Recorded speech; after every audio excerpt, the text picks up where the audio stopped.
Theme of law and order, we also saw private property invaded yesterday. That property being that or linked, having been linked to former President Uhuru Kenyatta.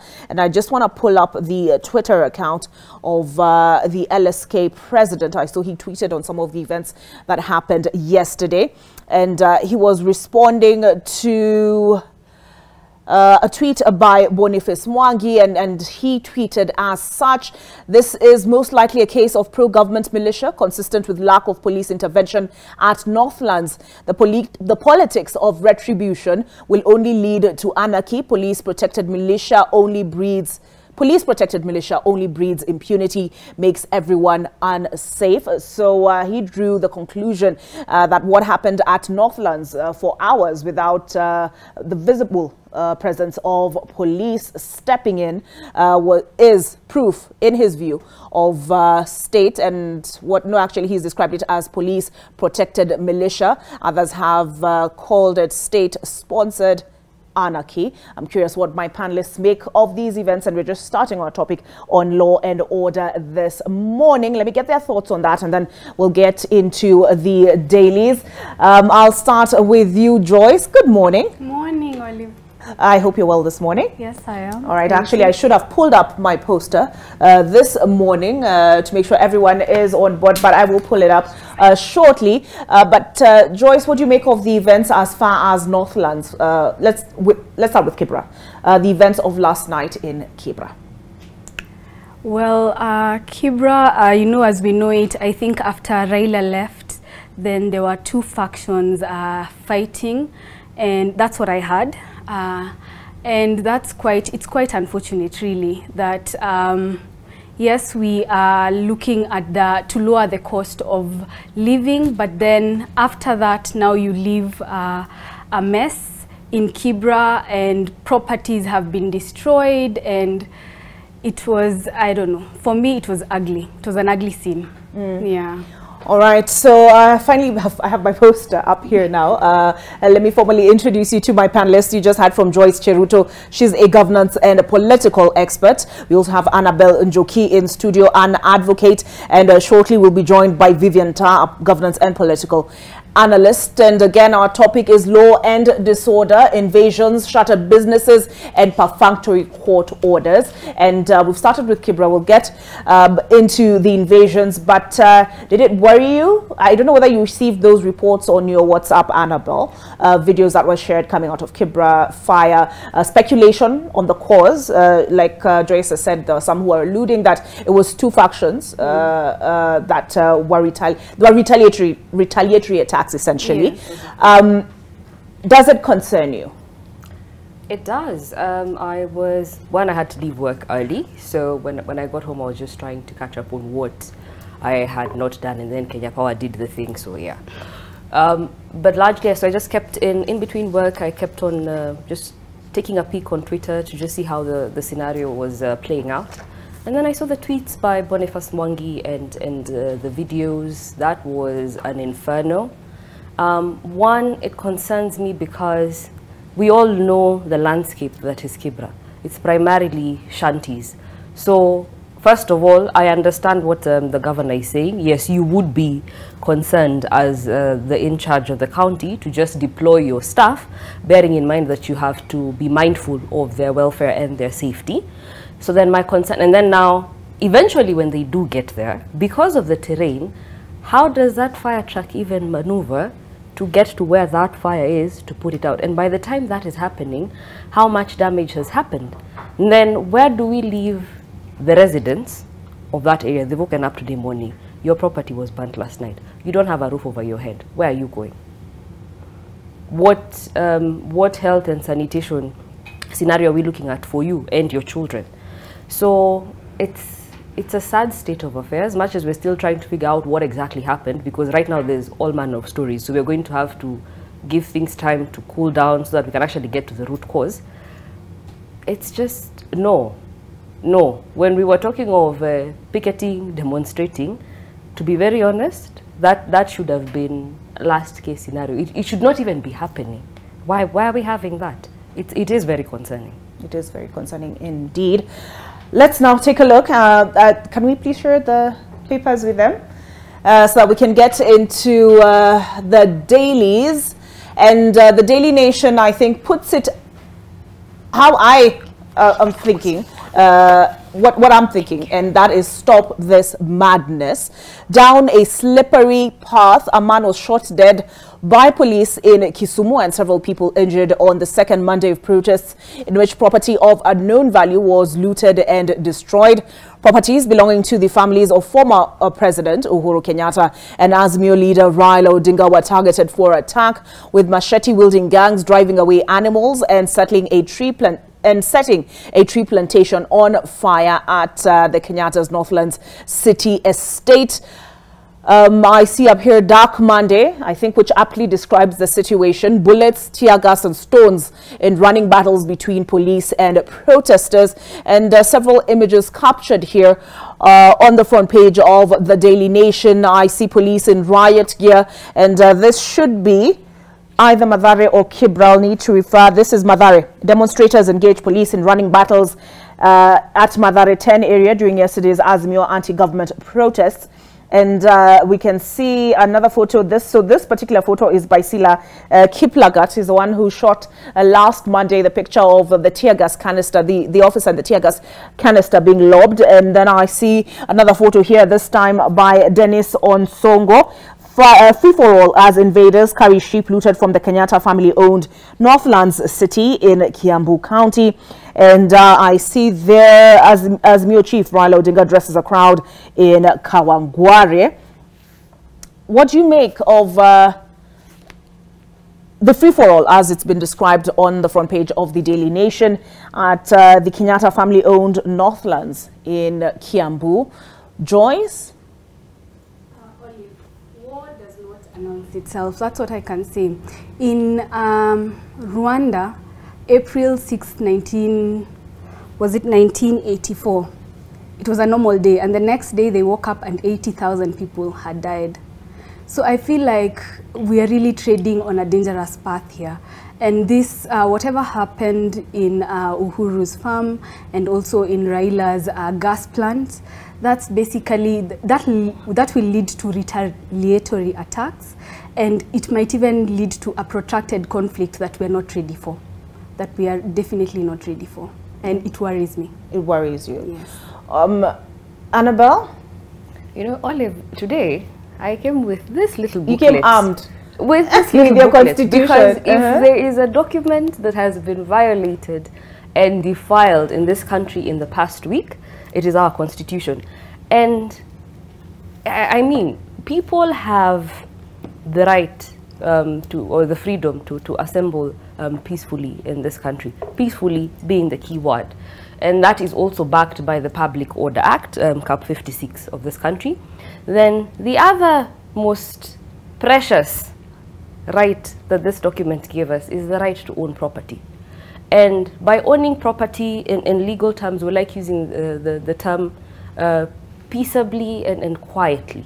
So as Olive, if you purchase your land today, you should not have to worry about some random person, you know, crisscrossing on your parcel of land. You don't need to worry about some random person getting onto your property and, you know, touching your pets or cutting down your trees, you know, making use of the water that you've piped to your house. You don't need to worry about that. Now, I understand there's political undertones to this whole scenario. It's one, either this attacks happened coincidentally. Perhaps this youth just got upset and decided, you know what, let's go and have a theater. If we are not going to be able to report to our places of work, if we're not going to be able to run our kiosks and nail parlors, which is what a lot of young people are doing in CBD, then why should their businesses continue running? Why should their property remain untouched? Perhaps it was coincidentally. On the other hand, perhaps it was politically sponsored or politically organized, which is what some people are suggesting. Either way, the primary question here is, where were the police? There's a GSU base at Troiro, if I am not mistaken, not too far from that property. You cannot tell me that all of those guys had been deployed to deal with the protests. Why did nobody send a team to go and curtail this youth? Because then what we are suggesting is that there are people whose property can be interfered with in this country, then regardless of political affiliation, and I've seen guys saying, yes, kama si tutafanya biashara pia hawafai kufanya biashara, but what you need to ask yourself is, what about your tomorrow? You, the owner of that 50 by 100 in that Kamakis. What about you, owner of your 1, 2, 3, 10 acres in whatever part of this country? How safe is your property moving forward? What basis do you have, or what locus do you have to stop people from encroaching on your property tomorrow and helping themselves to whatever, you know, value addition that you have invested into that property, whether it is a building, whether it is animals, you know, livestock and what have you, whether it is water tanks? Where does that leave you? So we need to be very careful that even as we're expressing our different stands, whether as the demonstrators, whether as the government of the day, that we are very mindful of the precedents that we are setting, that is one, and number two, of our future as Kenyans. Don't look at it as ni shida ya huyo mwingine. No. What about you tomorrow? Because you allow it to happen to Olive tomorrow. I mean today. Tomorrow is going to happen to Annabelle. The other day is going to happen to Joyce. So what happens? Where does that leave us? I agree. We're treading on very, very dangerous ground. So let everybody exercise their mandate. You want to picket, go ahead and picket because you're feeling aggrieved. You're the government of the day. You are mandated to protect our territorial integrity as a country that is within our borders and outside our borders. But can we please do it within the parameters of the law? There's a reason why we got this document in 2010. It is because of the history we enjoy as a country, both good and bad. So can we please not violate it? Because in violating it, we're going to be opening doors to something that is worse than Pandora's box. All right. The Daily Nation, I agree totally with how you've described it and how they've described it as a slippery. Right now, we are walking a very slippery path. All right. Let's take a look at what is basically how the other dailies captured the events. And I'll move on to Taifa Leo. And this is how they've described it. Wahuni wavamia shamba la Kenyatta. And they continue to explain uhalifu huo wafanyika sambamba na maandamano ya Azimio siku chache baada ya wanasiasa wa Kenya kwanza kuvamia mali ya Uhuru. My understanding is that some statements were made by the Kenya Kwanza leadership. There is a particular video of Kimani Ichung'wah that has really made the rounds, and up here they write, polisi wakaa kando, magenge wakivamia shamba la Uhuru kuiba kondoo na kushambulia biashara ya Raila. And speaking of Raila na serikali wacheza mchezo wa paka na panya. And these are pictures, or rather this picture should be the same one by Sila Kiplagat, together with an image of Raila Odinga speaking yesterday. And we've been joined by Vivian Ta as well. And Vivian, I will invite you to comment on the events in Kibra. You had sought to be the people's representative for Langata. Langata is not far from Kibra, so I really want to hear what you have to say about those events, the fires that were raging there yesterday, and as well as what the Taifa Leo is describing as wahuni wavamia shamba la Kenyatta, and we'll come to that. Let me just also look at what the front page story on the Standard is. It's the same thing. Kenyatta's under siege. Hundreds of youth, some ferried from unknown destinations, invaded the city farm belonging to former President Uhuru Kenyatta, hewing down eucalyptus trees and carting away sheep. In the evening, they lit fires on the farm, but there was no police presence. That is how the Standard has described those events. I want now to look at the Star, and it's the same story on the Star. And this is it. Uhuru Farm Spectre raided in demo twist. And in Migori, too short after protesters stormed police station to demand release of colleagues. So sticking with, and I said we're dealing with law and order this morning, and essentially what we are looking at is this. invasions, shuttered businesses, and perfunctory court orders. But now what needs to happen now? So I think what I find very ironic is yesterday there was heavy police presence, like within the CBD and several areas within Nairobi. So I don't understand how at the former president's farm there would be an attack of more than 1,000 people, seemingly planned as well, because they had new, like, you know, the weapons they were using, whatever, the pangas and stuff, those things looked new. And some of them even went ahead to, you know, partition land and build on them. And, you know, going by Didmas Baraza's post on social media, I think the day before, you know, saying, even giving a contact number for people to call and inciting people and saying, you know, if you don't have land, you can go to Northlands. It appears like even that was kind of planned. I don't know why there would be no police presence there if already there are... Sorry, who did you say said if you don't have land, you can go to Northlands? I missed that. It's up. Let me just read the actual post by Didmas, what he said. He said in his post... When was that? Because I can pull it up. Is that on Twitter? No, on Facebook. And is it a verified account? Because even me, the accounts that are not mine, that have my picture and my name... It's not verified. So if it's not verified, let's just leave it. Let's just leave it. But then... the sentiments were around, if you don't have land, you can go to Northlands, and he tagged whoever, the person, the account, tagged Ndindi Nyoro and said Ndindi Nyoro is organizing for prefab structures which will be used as houses in the meantime on Northlands, because he specifically mentioned Northlands.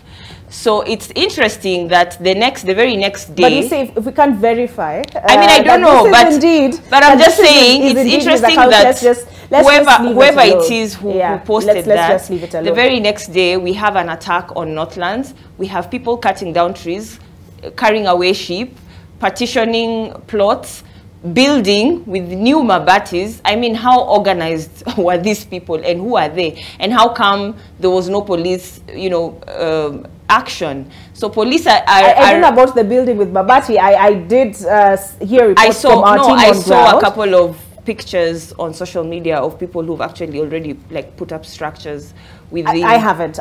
All I saw is people cutting away for me, the bottom line is we can have heavy police presence within the CBD and in different areas of Nairobi, actually in running battles with Wananchi, but the same police are supposed to protect people and property, especially someone like former President Uhuru Kenyatta. I mean, and then there's nothing done there. There's no police presence. It's very ironic. Does it mean like police were withdrawn, or what happened? Why were they not there? Okay. And also, this personalizes like the attacks. The demos are not necessarily about Raila Odinga or Uhuru Kenyatta, you know. It's mainly about what Kenyans are experiencing. And these Kenyans are coming out of their own free will, out of their own accord to exercise their constitutional right. Why should anyone personalize it? And the reason why actually it appears or seems like this was planned is the sentiments very well vocalized by Kimani Ichung'wah. You know, when he was speaking very angrily and saying, tutawavamia mashamba yao. So it makes you wonder, did they actualize the threat? Because he spoke on Sunday and he was very upset. So on Monday, when the farm is, you know, vandalized and things stolen, you can't help but connect the dots, you know. Does it mean that they actually went ahead and did something about the threats they were giving? Those are the question marks that we have. Okay, and I mean, I'm just concerned by, you know, there have been unsubstantiated claims made here, right? And that for me is we don't know for sure whether Kimani Ichung'wah was involved, because I mean it's not been investigated. Because then we run a risk of spreading misinformation. No, this is not misinformation. Perhaps, he's on camera saying, maligning people's characters. It's not malignment. He's on video saying. Let's leave the authorities to investigate. So anyway, the bottom line is, let's wait for investigations and see. But Kimani Ichung'wah was on video saying tutavamia mashamba yao. And I'm not... We don't know whether... Other names have also been mentioned, so I'm also making reference to those other names. We continue the conversation and on law and order. On the other side, Vivian, we withdraw those unsubstantiated claims, do we? I'm just talking about a clip. Okay. That we saw. Forget the Kimani Shungwa, the other names which were mentioned. We come back, those are unsubstantiated. So, okay, so you withdraw. I don't know if there's truth to it or not. Thank you very much. Yes. All right, we come back on the other side of this break with AM Live.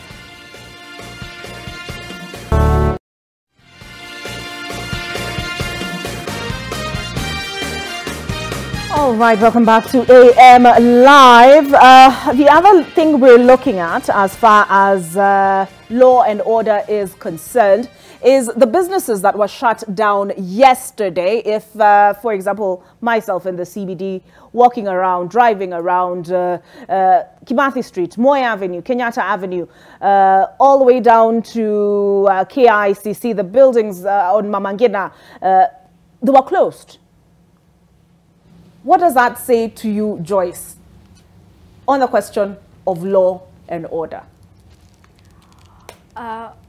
For me, this time, I would like to even maybe, without a fear of being,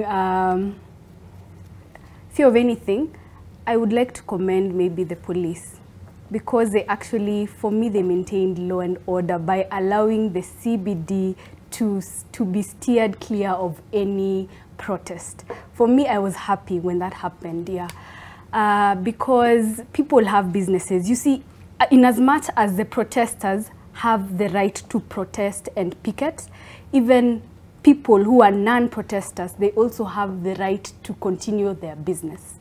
And that's what needs to happen. I think when I read what Kindiki, the notification that he wrote, and one of them was, it is important for people who want to protest, for them to specify, where is it that you want to protest? Is it Jacaranda Grounds? Is it Uhuru Park?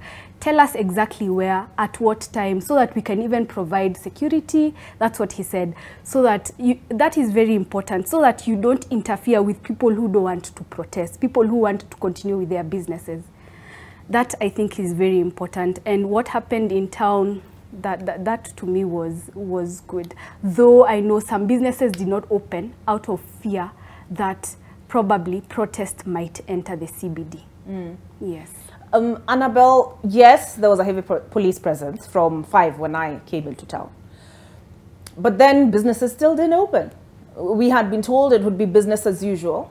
We saw the Deputy President, Rigathi Gachagua, post, and I'm pulling it up now, saying he was at the office by 5:15. Yes. Let me just find that video in case you hadn't seen it, or you haven't come across it. And should be... It was actually him walking into his office. It was him walking into his office. I believe his security here we go. I found it. Clearly, it was before daybreak. Yes, it was. It was 5. It was at 5 a.m. actually. Yeah. So I mean, he was saying, you know, he's going about his business. Okay, let me just play it. But there we go. For many, it was not business as usual, despite the assurances from the executive, despite the heavy police presence. What do you think that is about? First of all, he's a deputy president, so of course it's business as usual for him. Not for the rest of us. I do not get to enjoy the kind of security that he does. Regardless, I went to the office as usual, but like I said, we left early. So our employer just sent a message to the WhatsApp group, and he was like, you know, for the sake of your safety and what have you, you're free to leave early, just before, you know, just in case this situation escalates. And I remember I had to call friends of mine who work in CBD just to confirm, is CBD clear? Because for me to get home, I have to go through CBD whether I want to or not. Now, why were businesses closed? I think I'm a firm believer in calling a spade, and also by virtue of my profession, you know, political affiliation aside, whether I like it or not, there is what we call fidelity to the law. So at the end of the day, no matter what I do, no matter where I am, I have to be true to the provisions of the law. The fact is, demonstrations affiliated to or associated with one Right Honorable Raila Odinga are deemed to be prone to either met out violence or to degenerate into violent protests.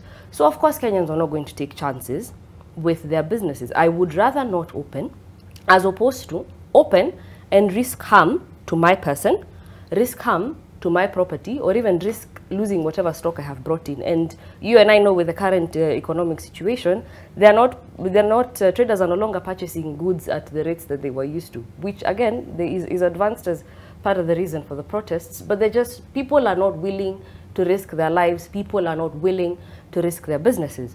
Now, back to what Joyce was saying, that, you know, CS Kindiki said that it would be good for you to tell us. It is not coming from the CS. Like when we're starting, I mentioned the Public Order Act. The Public Order Act says, you guys want to picket, demonstrate, what have you, please go ahead and do so. However, give notice, at the very least, 3 days before you're assembling to the requisite authorities, which in this case is the police, and not more than 14 days. So anywhere between 14 days to minimum 3 days, you can give them notice. And then in that notice, you're supposed to say that we are going to be assembling at point A between this time and this time.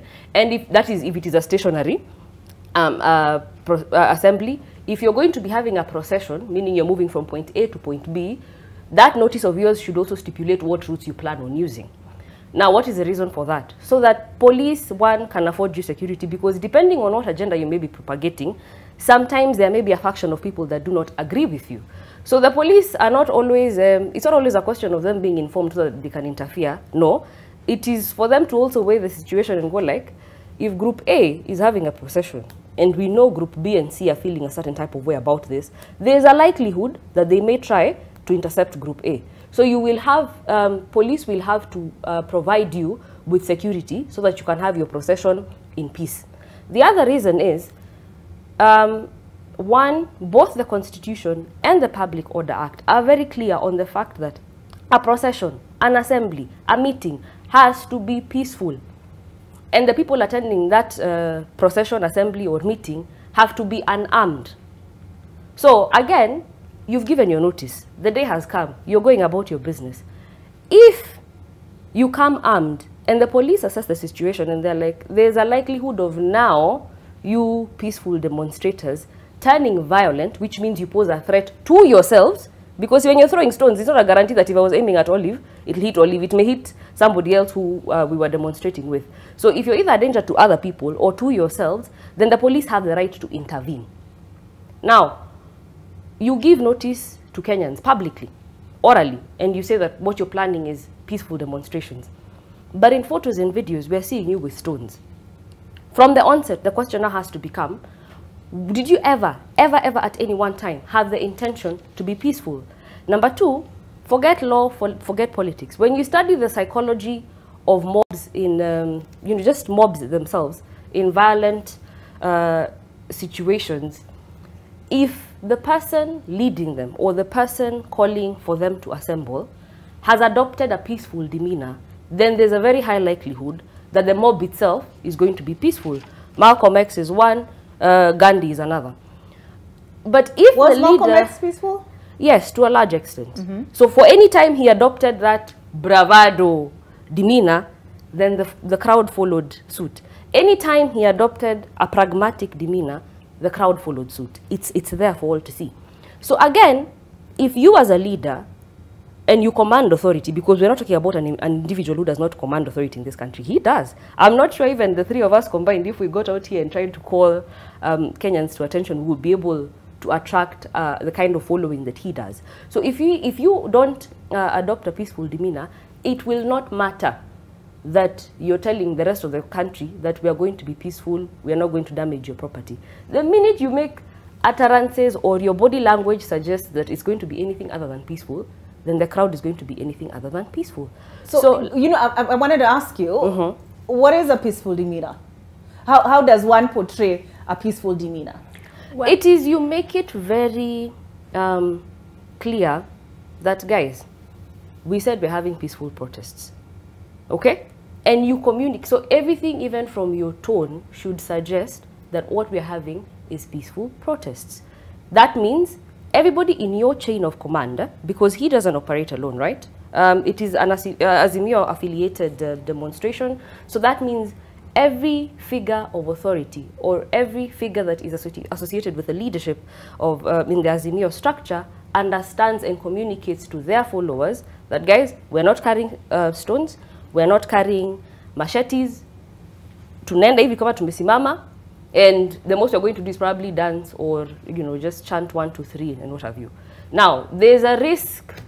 Perhaps it comes from the fear of, like I said, we have history as a country where even where people were being peaceful, they were handled violently by the police. I mean, when the likes of Wangari Maathai's hair was being yanked off her head, she wasn't harming anybody, right? So perhaps subconsciously, people, even when they're intending to have peaceful demonstrations, they come with that reservation that, but Kenyan cops are Kenyan cops. They may, you know, decide to just swing the other way. So it's best if I am prepared. At least if I throw a stone, those few seconds when they're turning away gives me time to run off for my life. But I would say for the first time, that was last week on Monday, I actually saw Kenyan police exercise restraint. There were some who went overboard, but for the first time I actually felt like Kenyan cops exercise restraint, because I was seeing clips where even police were conversing with Kenyans. They're like, okay, fine, we hear you, but can we just have a conversation and see whether we can amicably come to an agreement? In other places, they just walked alongside them. As long as they're not damaging property, there was no engagement. How we degenerated yesterday is where we should have cause for concern. And that is why I'm saying, and from the onset, where we are at this morning, it is very, very difficult to point fingers at X or to point fingers at Y. From where I sit, both sides handled yesterday extremely wrong. Extremely wrong, especially in those areas where we had scenarios just degenerating. If CBD was peaceful, but it's because this mob never got to CBD, or this crowd never got to CBD. Had they, would we really just be talking about, oh, CBD businesses were closed, or would we be having a conversation of windows were broken because, you know, items were being held left, right, and center? There's room for doubt. So for, like I said, we have our constitution, we have our laws. You're aggrieved by the state of the economy. You're aggrieved by how government is going around about its business. By all means, exercise your freedom of assembly, exercise your freedom to demonstrate, exercise your freedom to picket.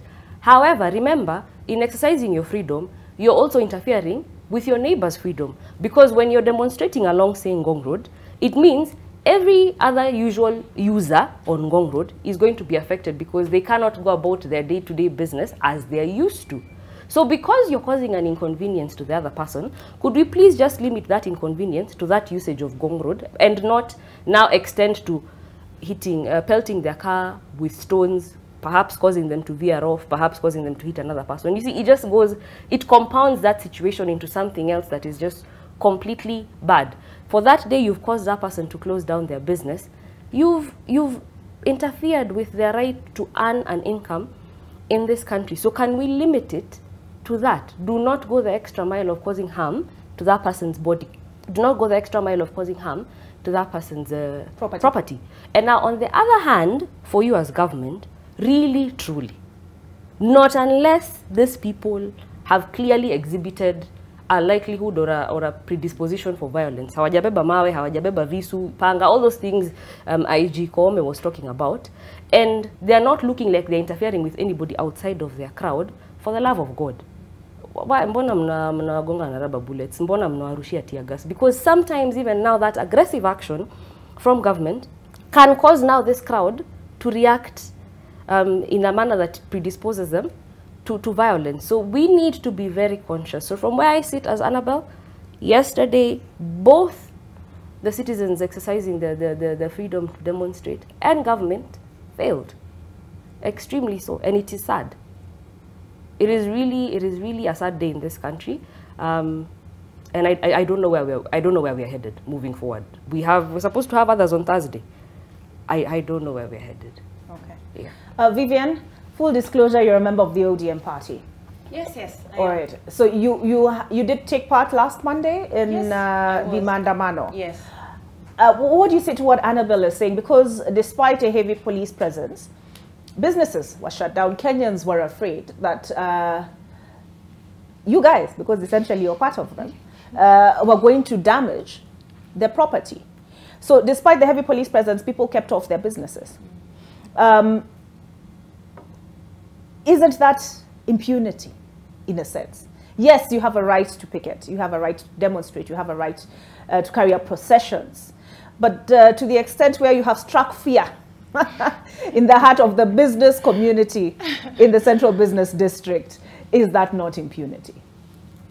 For me, impunity is me walking along City Hall Way unarmed, not provoking police in any way, not destroying anybody's property, and being tear gassed constantly with multiple tear gas canisters just because police can, because they have batons, because they have tear gas, and I have nothing. I'm just walking. Impunity for me is people being arrested because you seem like you could be supporting the demonstration. You haven't talked to anyone, you haven't said anything, you're not chanting, you're walking.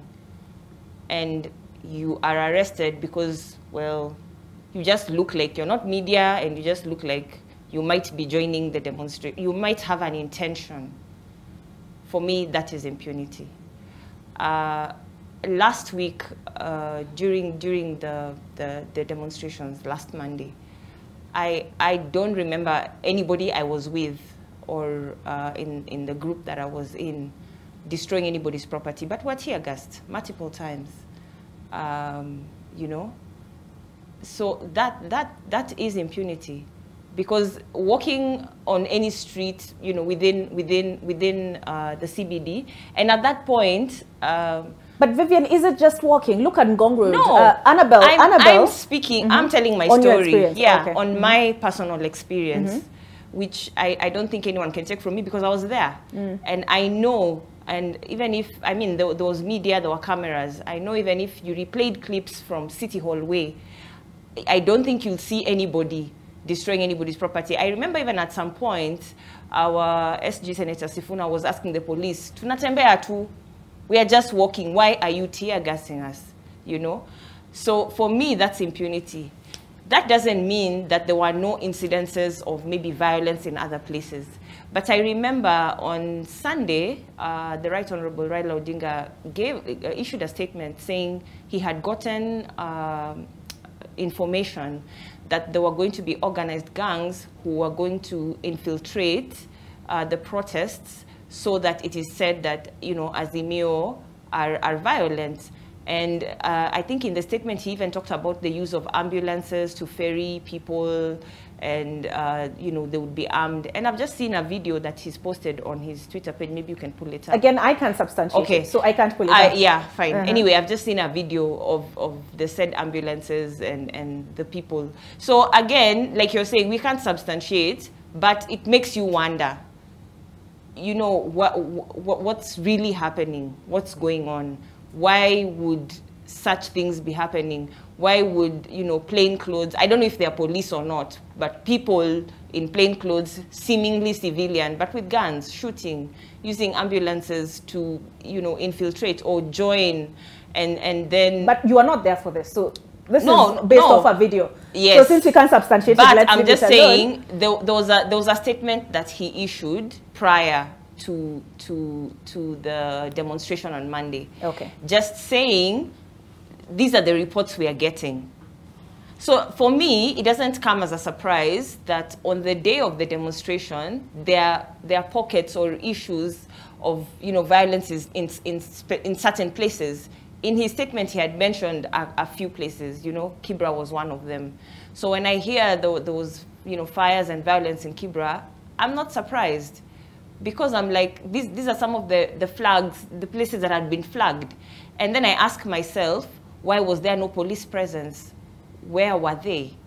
Because if this is information that has been passed on as these are red flags, please investigate or something, I would expect maybe, perhaps it was not passed on. And you know, the authorities cannot rely on social media posts, but Vivian, you shared your experience. The authorities can't rely on social media. DCI the other day just posted pictures, fake pictures of people on social media as part of an investigation. So they do use social media. Saying that they do not use social media is not factual. They do use social media. All right, Vivian, you spoke of your experience on City Hall Way. My experience last night, I couldn't get home because I live on Naivasha Road. There were tires on the road, burning tires that blocked the roads. Is that peaceful? Is that peaceful? No, it's not. Demonstrations, and what does it have to do with an ambulance? It's not peaceful, and in such incidences, this is where the police must really come in and protect property and protect lives and investigate. Like if there are issues of violence or crime, I mean, and maybe these people are caught on video or, you know, on camera, the police should actually arrest the perpetrators and charge them in court. Not say that Azimio, you know, issue a blanket statement and say Azimio are causing protests. How do you know that that person is a member of Azimio and not just a gangster taking advantage? The only way you'll know if you arrest them and prosecute them and charge them in court, so that when testimony is being given, you can ascertain, is this really an Azimio person or is this just a thug, you know, taking advantage of peaceful protests, so that Azimio can be blamed. This is why we are saying police, instead of brutalizing citizens like Vivian walking on City Hall Way, why don't you arrest these people? Why don't you arrest the people who are in Northlands, cutting down trees, burning the place? Where have they not? Okay, I've not seen any arrests. Maybe we will hear as time goes by that, you know, arrests were made. But so far, I've not heard of any arrests, right? This is what we want to see. So instead of using your plenty of tear gassing innocent people, how about you deal with bandits in Samburu West and, you know, in North Rift? I would like to see more reports of, you know, success in handling the bandit issue. The IG of police talks with such bravado about how he will not allow any protests in the city. I would like to see him speak with such bravado in North Rift against the bandits and see how successful they'll be. So here they can only speak with bravado because they know the people we're talking to are unarmed. There's, you know, there's nothing they can do. We have guns, we have rubber bullets, we have tear gas canisters. But in North Rift, where the bandits are armed, they can't speak like that. So here they can only, you know, give fear because they know the people we are dealing with, there's nothing they can do. And yesterday, I saw some interviews that media stations were running across the board of just ordinary people and what their thoughts were. And I saw a couple of people saying the truth is the cost of living is hard. It's affecting them badly. And as much as they'd like to go and exercise their democratic right to demonstrate, they are afraid because of the statements issued by police. So what are they doing? Tunandamana kimoyo moyo. Because I'm afraid, following the statements that the IG of police has issued. Is his job to instill fear in Kenyans, or is his job to protect lives and property of Kenyans? All right. Okay, speaking of the photos, on a lighter note, I know it's been a heavy morning. Somebody said they hope the DCI will also pick pictures from Northlands and tell them to appear before or you know, turn up at the nearest police station. But that's on a lighter note. The other thing we're discussing on law and order this morning, and Annabelle, I'm looking at the hour and I'm seeing I have to let you go, but I will give you, if you could, in 2 minutes or so, just before I let you go. The other thing we wanted to discuss this morning is the question of CASs, and given you're an advocate, I think tusaidia hapa kidogo, there is a court order which has barred the CASs from taking up office, an interim order from taking up office until a case challenging their appointment is heard. But yesterday we saw, and since we are still on DP Rigathi Gachagwa's Twitter account, we see him here post, I met the new chief administrative secretaries attached to my office this morning, And immediately after they were sworn in at State House, and I reported to the office. Oh yeah, so he says Ms. Anne Wanjiko Mwangi, Edwin Sudi Wandabusi, Nicholas Ngabia Rioba reported to office. They had been told not to assume office. The court said do not, and this is a tweet from 1 p.m. Reported to office on Thursday, immediately after they were sworn in at State House. So maybe this was before the orders were issued. But the fact that he met them yesterday, should they even be in that office to begin with? Well, they should not. And this CAS story is very fun. And I know Ntumbi has moved to court to get this overturned. Yes. Yes, we have a public service commission that communicated to us that they were only looking for 23. Next thing we knew, we had a list of 50. So my question is, this additional 27, where did they come from? That's one. Two, it goes without saying, you see, government does planning first and then implementation second. For you to have had provision or to have said you want 23, it meant you had looked at your needs, you had looked at your financial capability, and you had decided that 23 is the number. So giving us an additional 27 defies all logic in terms of how government operates. Now, you have court orders telling you do not assume office, and subsequent to that, salaries should also not be paid. They have assumed office. 31st of March is on Friday. I am willing to bet if a Kenyan, just an interested Kenyan, makes an access to information request next week, and for some miraculous reason, that request is responded to, asking whether this individual's derived a salary, I can almost bet my life on it. They will have derived a salary. So what we are seeing, because I mean, they've assumed office, have they not? It then follows, mshahara inaanza kuingia, as and when mshahara ya watu wengine inaingia. And because these are watu wakubwa, so to speak, accounts office will do their records processing very fast as opposed to your typical clerical officer and what have you. Now, where does that leave us? This goes back to, sadly, now part of the things Azimio are making noise about. It is that we have had promises made and they have not been honored. One of the guarantees that this regime gave, and is even in the Kenya Kwanza manifesto, is that they would uphold the rule of law. Simple. Upholding the rule of law also includes, it's not just limiting yourself to legal provisions, it also includes respecting decisions from the court. Now, a parting shot. I don't know what happens, was it Socrates? I don't know if I remember my jurisprudence very well. But I remember in my constitutional law, we said power corrupts and absolute power corrupts absolutely. Mm-hmm. I don't know what happens to leaders in this country when they assume office. It's like they completely forget their history, background, they completely forget the realities of the country within which they're operating. And I will use our former super CS as an example, Matiang'i. Mm-hmm. Matiang'i disobeyed numerous court orders, numerous. At some point, even Nelson Harvey had compiled an entire list of the number of orders and court decisions that the Jubilee government had disobeyed. And one of the promises that Ruto made when he got into office was that they would respect judiciary, they would give us an independent judiciary, they would uphold the rule of law, which, in my interpretation, involved also respecting decisions from said judiciary. What is happening? Because all I'm seeing is a lot of doublespeak in as far as that particular issue goes. You have allowed, one, an excess number of CASs into office. Number two, they were not to report to office. They have reported into office. So it is only natural for Kenyans to assume that they're also going to derive a salary. Now, I see a very deliberate effort to render whatever processes in court defunct. Because then we will be talking of whatever issues you're coming to deliberate on in court have been overtaken by events.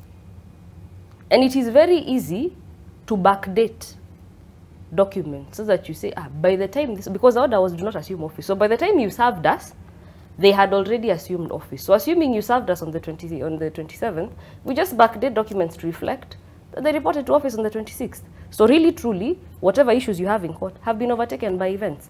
So then the suit, actually, this tweet implies that they reported on the 23rd. Yes. So then the suit is rendered nugatory. Now you, as the suing individual, now have to go back, draft fresh documents, and come back. A notice to say that they will not again beat you, you know, at that game.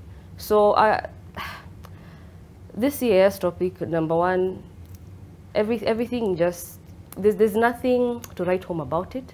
We have, in politics, loyalty is everything, granted. But I would have desired as a Kenyan to see more meritorious appointments, so that even if you're giving an appointment to somebody who is loyal to you, let's have somebody who doesn't just have the academic credentials, but whose work ethic and track record in terms of generating results speaks for itself. That fell away. So you gave us an excess again. That it's like you're asking Kenyans, mutadu. Niliwaambia nitafanya hii, but I've done this as well. Mutadu. So on one hand, you want to give this government the space and time to work and deliver. But on the other hand, they're not exactly inspiring confidence, because when you keep giving and clawing back and saying A and doing Z, what are we doing? So my word of advice to the president, whatever your people do reflects on you.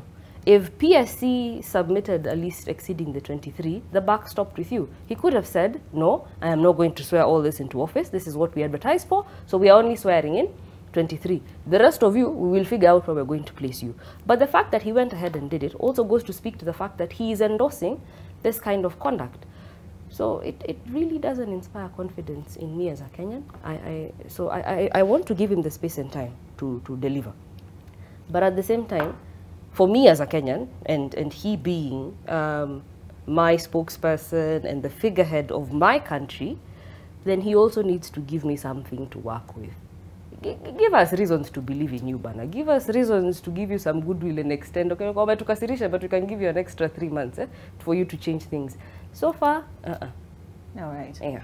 Okay, so I'd like us to take a break. I'll release Annabelle at this point. Thank you so much for your contribution this morning. But we come back with your thoughts, Joyce and Vivian, on this question of CASs and more on the question of law and order. Because again, Vivian, you had mentioned attacks on journalists yesterday. It was described by the Kenya Editors Guild as well as the Media Council of Kenya as a threat to democracy. On the other side of this break.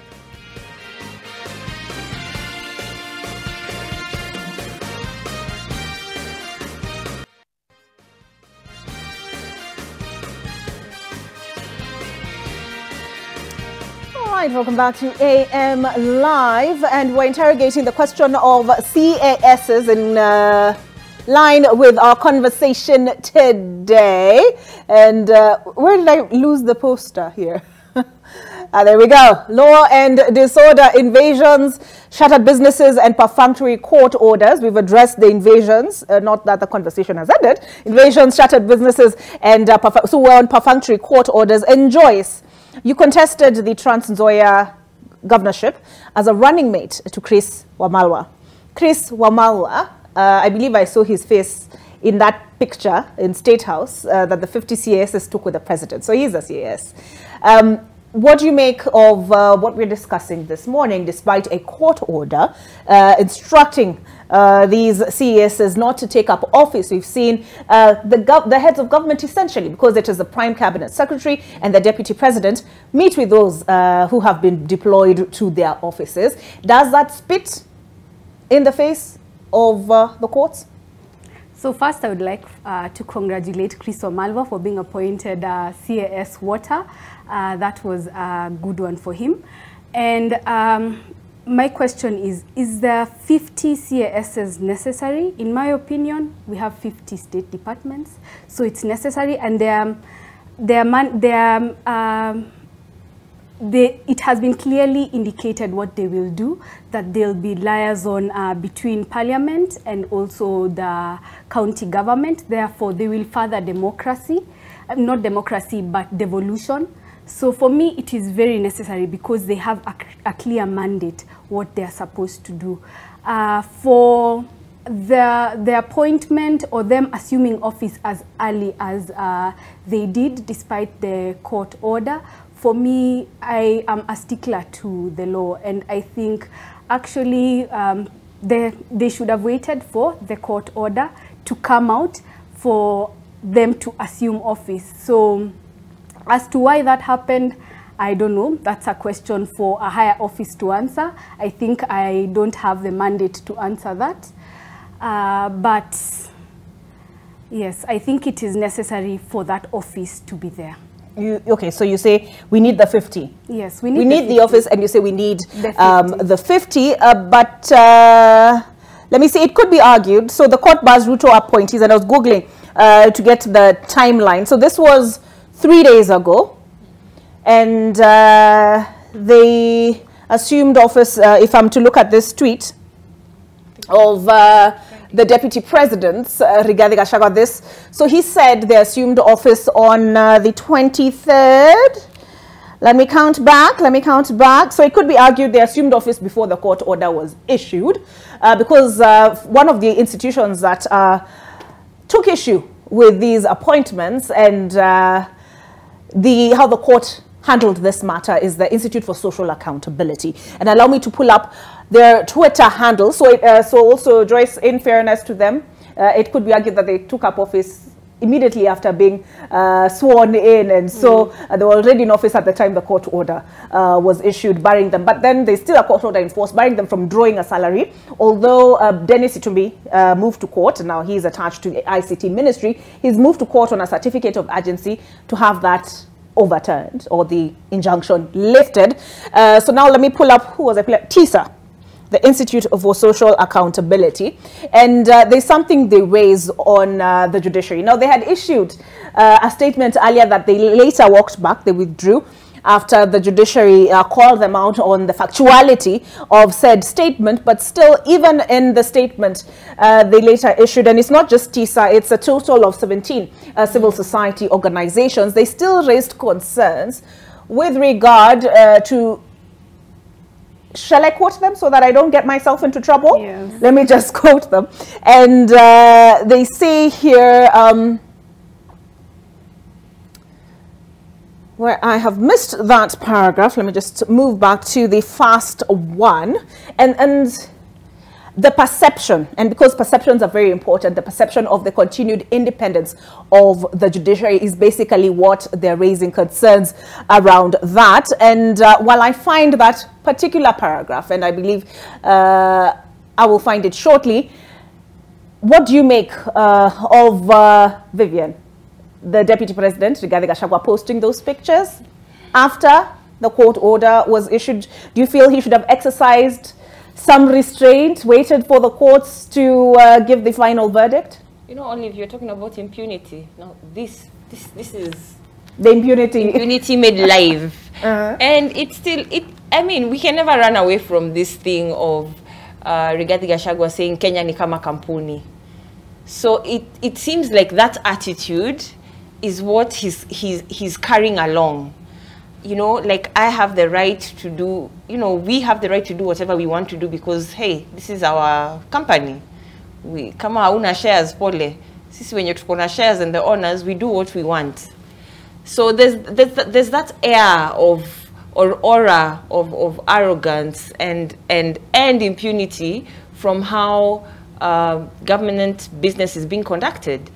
But the interesting thing is also that I think I saw a statement from the judiciary where they were distancing themselves, saying they did not, they were not involved in the swearing in of the 50 CASs. And I was asking myself, how can they distance themselves, and yet you need, you know, a judiciary official to swear in the CASs? So if they're distancing themselves, who swore them in?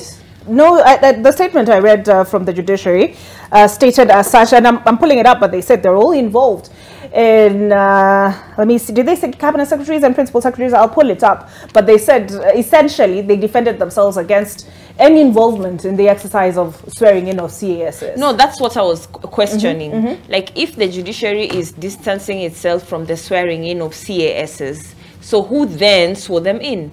Because isn't it a member of the judiciary or an official of the judiciary? Shall I pull up pictures? Who swore in the CASs? Let me pull up pictures from the event and we can take a look for ourselves. But, so is it, in your view, an affront? Yeah, I mean, it's like double instructions. It's like double speak, because if the most senior official in the judiciary can say, we are not involved in this, then how is it someone was assigned? You know, what happened then? Who gave instructions, and how was someone assigned then to oversee the swearing in of the 50 CASs? But I think even more important for me is not just the appointment and the assumption of office of the CASs, but the cost that comes with it, the monthly cost and the accrued cost, you know, over time. What especially pains me is when government says we have no money to fund higher educations through HELB, but hey, the very same week we have money, you know, we are appointing CASs, we have money to 53 million actually, approximately per month to pay 50 CASs. So it's like the priority of the government right now, or the regime right now, is in rewarding loyalists and making sure their loyalists are comfortable. But the needs of the common mwananchi... So, Vivian, I've managed to pull up the video. So this is Felix Koske, who took up Joseph Kinywa's role, right? Yes. So this was him at the event. As head of public service. Yes, and... okay. Why is my play giving me challenges? Let me just minimize it so that it's easier for me to hit the play button. But as I can see, I'm not seeing any judiciary official here. So he calls them out. They come up at this point. Let's just take a look at this one.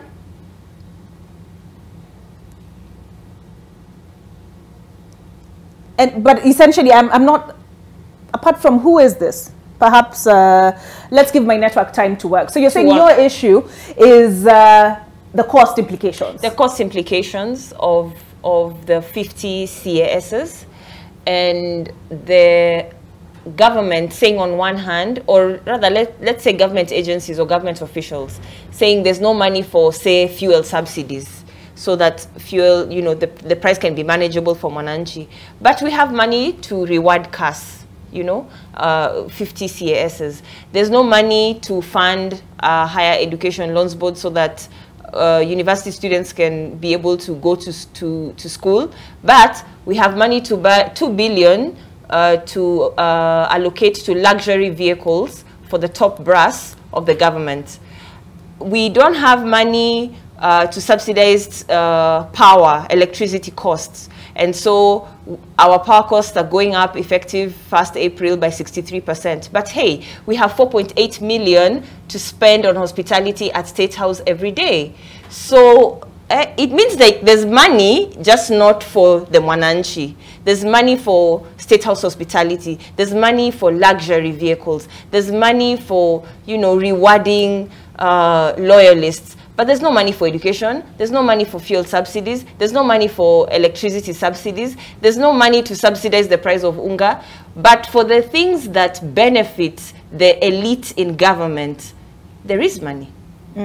So this is where I find the disconnect. Because this regime ran on a campaign of bottom-up. Wananchi kwanza, sisi hatuna haja na vyeo, you know. But immediately it got into power, hizo vyeo ndo walitafuta kwanza. They went for the 50 CASs. They added Prime Cabinet Secretary, which is not in the Constitution. And these people are getting hefty packs.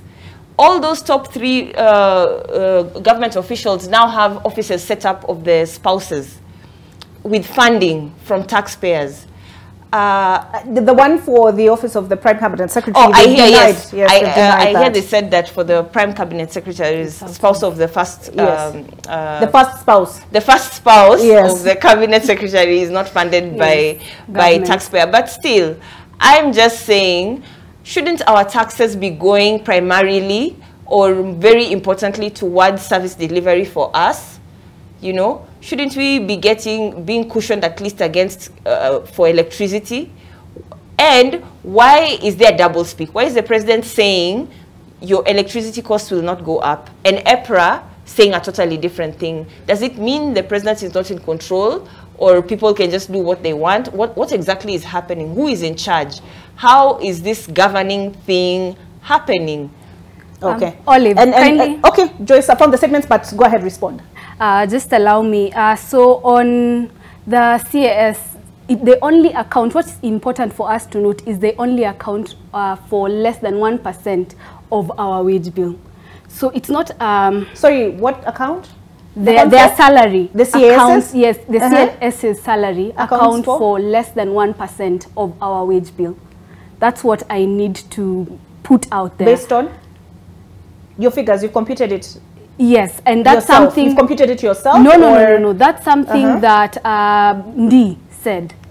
It's on his... It's okay on his platform. Use it. But what I wanted to say actually is that you were talking about the judiciary presiding over the swearing in of the chief administrative secretary. So when you go to their Twitter account, they actually have a press release that they do, and I've pulled it up. Oh, you have? Thank you. Can I read it? All right. The judiciary's attention has been drawn to a statement issued by the national coordinator of the Institute for Social Accountability, Diana Gishengo, claiming that the judiciary presided over the swearing in of chief administrative secretaries while the matter was pending in court. The statement is grossly misleading and deliberately meant to discredit the judiciary. The judiciary has no role in the swearing in of chief administrative secretaries. Similarly, the judiciary does not, here's a clarification because I also got it wrong on this one. The judiciary does not play any role in the swearing in of cabinet secretaries and principal secretaries. As such, no official of the judiciary went to State House to swear in the 50 administrative secretaries. The judiciary reaffirms its commitment to upholding the rule of law and the Constitution. So this is what makes sense why it was head of public service presiding over the ceremony. Yes, which you've seen. And but also looking at the response from let me pull it up. I sent it to myself. The statement sent by, here we go, statement later sent by TISA, which and then 16 other, because here's the list, 16 other of civil society organizations. So this is what they responded with. That we, the undersigned organizations, are concerned that Kenya is slowly sliding down a dangerous path where the executive increasingly engages in illegalities and defies the rule of law. In light of this, we publicly decried the swearing in of chief administrative secretaries against a litany of cases filed in court to challenge the proposed office of CAS. We have read the statement by the judiciary stating that it did not facilitate the swearing in of the 50. I can see it's not zoomed in enough for you to see clearer. That should be better. We have read the statement by the judiciary issued on blah, blah, blah, stating that it did not facilitate the swearing in of the 50 illegal, so they call them illegal CSs, at a State House, and is never engaged in swearing in the executive except for the presidency. We appreciate this clarification. In light of the clarification, they've retracted that statement and apologized reservedly for that error, which they've bolded. So many Kenyans, so many Kenyans celebrated the two conservatory orders issued on the 24th. So orders were issued on the 24th of March. So we've clarified that timeline of them assuming office on the 23rd, and then 24th the orders were issued by the judiciary against the actions of this government, the first in a long time. The judiciary stopped through interim orders the 50 CAs from assuming office and all that, and they also celebrated the judiciary for upholding media freedom, which we'll get into. Given how the executive has numerous times refused to adhere to the rule of law, the judiciary remains Kenya's anchor and must remain independent, firm, and true. It must always act above suspicion by fiercely upholding the rule of law and the Constitution. I interrupted you, Joyce, but this was the other statement I was looking for. It's good to have the clarity. Yes. This does this make the argument for you, the statement from the judiciary? Yes, that makes the argument for me that they were not part of the swearing in, and they actually are not required to be there. It's a Public Service Commission mandate to be there.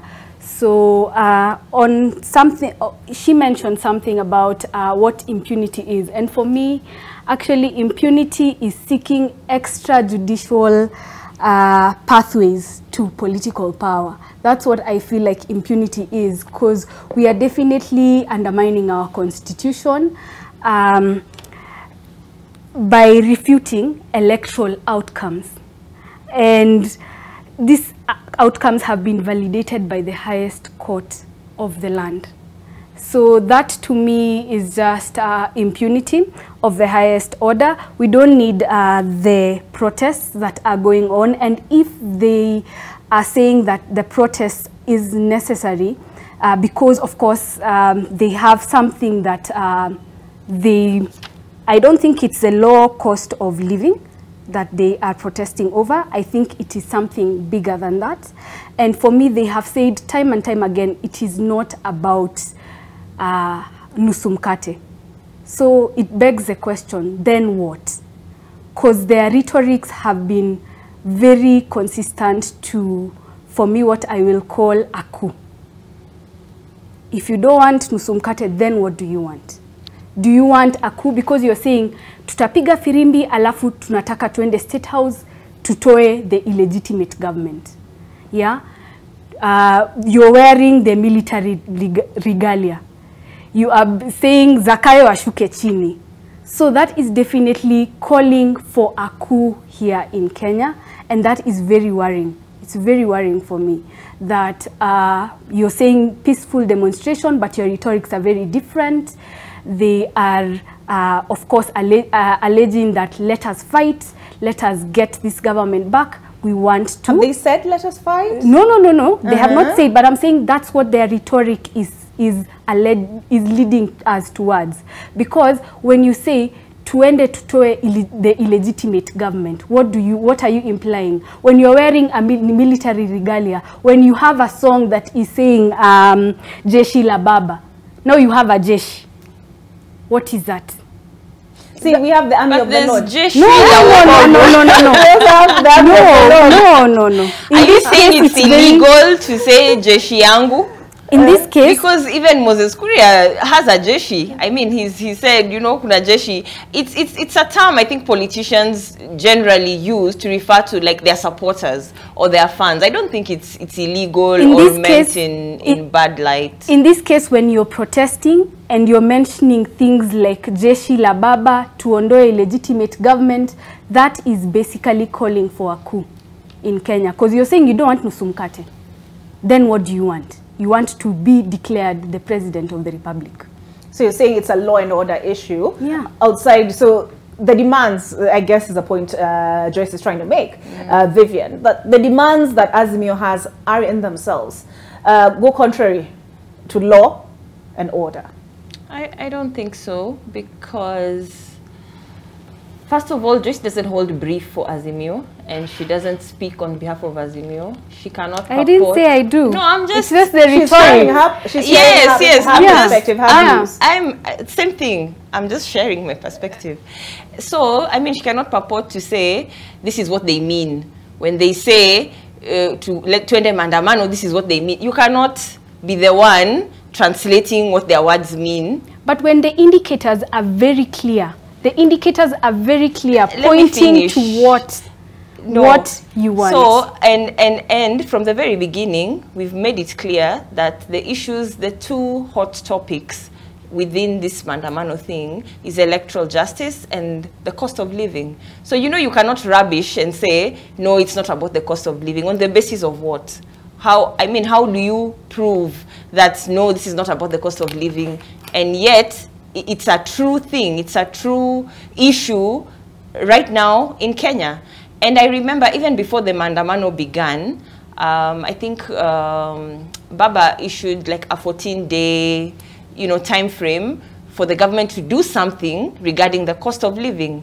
But there was no, I guess, response, or, you know, I didn't see action from the government. In my view, I'm thinking, okay, if they had said something like, we're introducing subsidy maybe for unga in an attempt to say, we're handling this, give us maybe more time to handle fuel or to tackle these other issues, then it would have been like, oh, okay, the government is showing goodwill towards the issues that Mwananchi is facing. Because the truth is, if they had shown some, you know, some remorse or some feeling towards what the common Mwananchi, you know, is going through, then there would be no need for mandamano.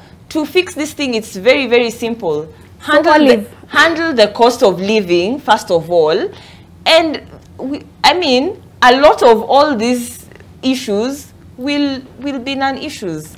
Open the servers, handle cost of living, natuko sawa.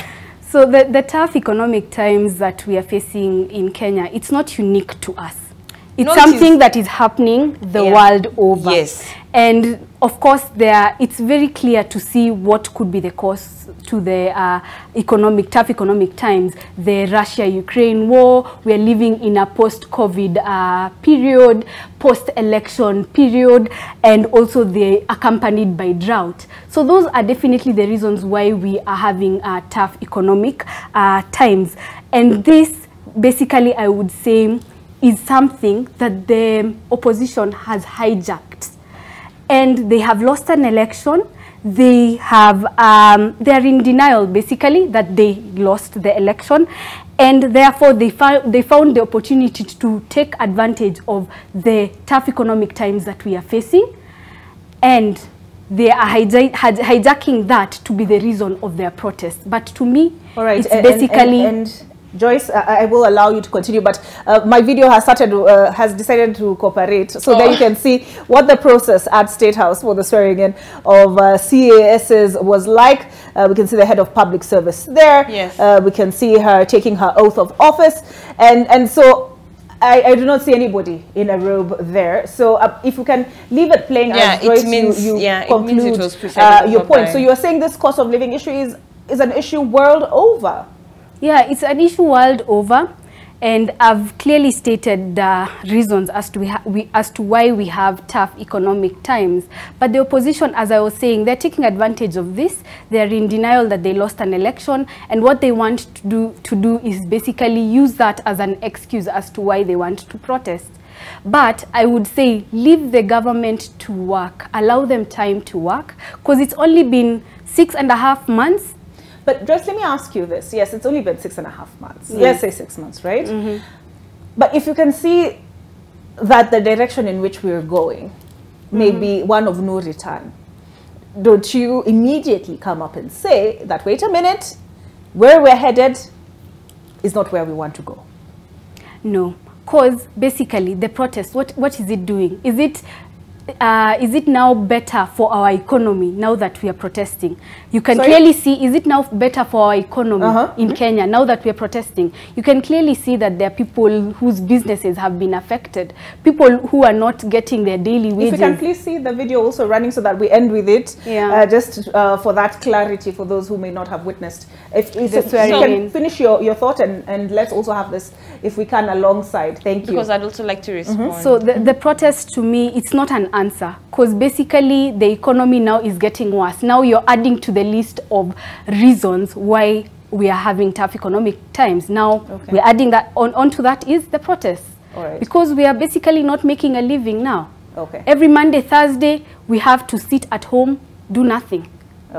So concluding remarks now. Yeah, for me, there's no, using the term that opposition have hijacked the high cost of living is null and void. This is a leadership issue. There's no country that doesn't experience challenges. And even aside from country, even a company, like a private entity, every business, every corporate, there are challenges you experience. How do you emerge successful on the other side? It's leadership.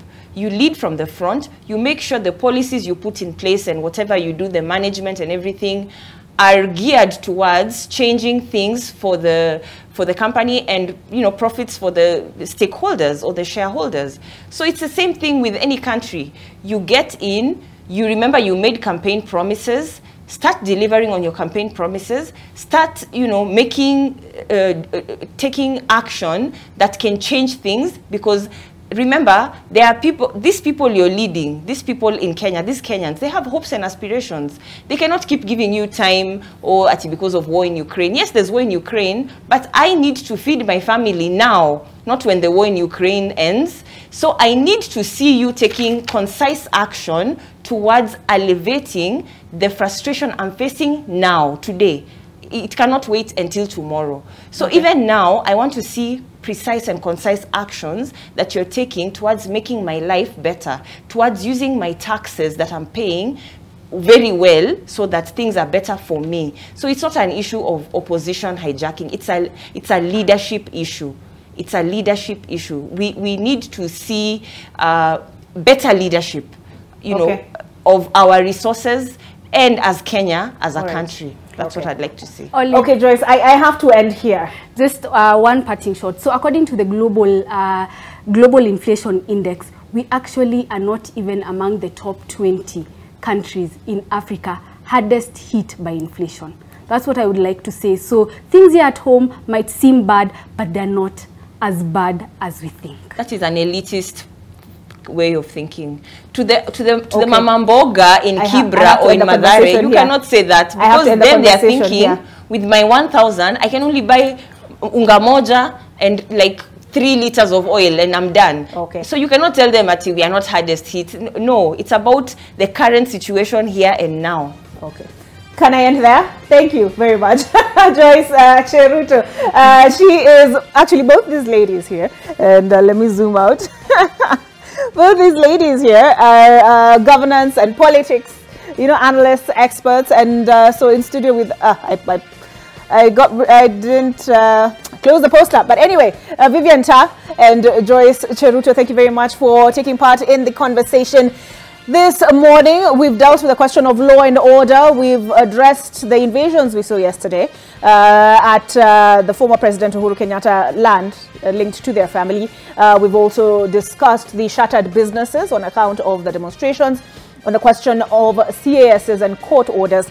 With respect to that, I think my parting shot is stop this madness. Good morning.